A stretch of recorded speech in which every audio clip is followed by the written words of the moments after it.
செவிலியர்கள் பணி நிரந்தரம் வழங்கக் கோரி கடந்த டிசம்பர் 18ஆம் தேதி தொடர் போராட்டம் முன்னெடுத்தார்கள்.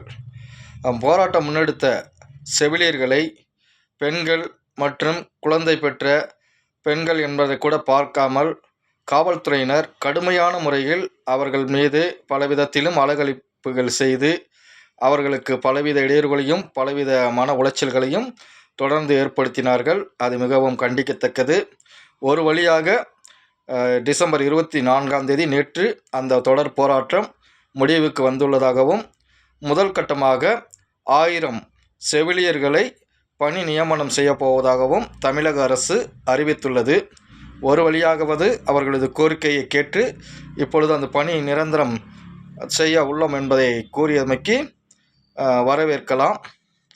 மேலும் இது அறிக்கையாக மட்டும் இருந்து விடாமல் அவர்களுக்கு விரைந்து அவருடைய பணி நியமனத்தின் பிரகாரமாக உடனடியாக வழங்கி அவர்கள் பணியில் சேரத்தக்க வழிகளை தமிழக அரசு முன்னெடுக்க வேண்டும்.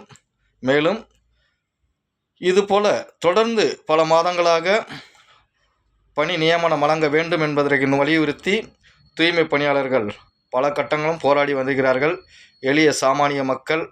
ஆனாலும் அவர்களை கொஞ்சம் கூட அரசு கண்டு கொள்ளாமல் பலவிதத்திலும் அவர்களை இன்னும் பலவித அநீதிகளை இழைத்து கொண்டு அந்த குடும்பத்தை சார்ந்த பெண்கள், அந்த குடும்பம், பிள்ளைகள் எல்லாம் நிராகரிக்கப்பட்ட ஒரு சூழலில் இருக்கிறார்கள்.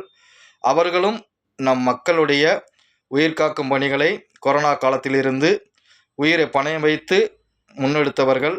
ஆகவே அவர்களை வஞ்சித்து விடாமல் அவர்களுக்கும் பணி நியமனம் வழங்கி அவர்கள் குடும்பத்தாருக்கும் அவர்களுடைய பிள்ளைகளுக்கும் வாழ்வியலுடைய வாழ்வாதாரத்தை முன்னெடுக்க தமிழக அரசு முன்வர வேண்டும் என்பதையும் காந்தியவாதி சசிபெருமாள் ஆதரவு மதொழிப்பு போராளிகள் சார்பாக வலியுறுத்துகிறோம்.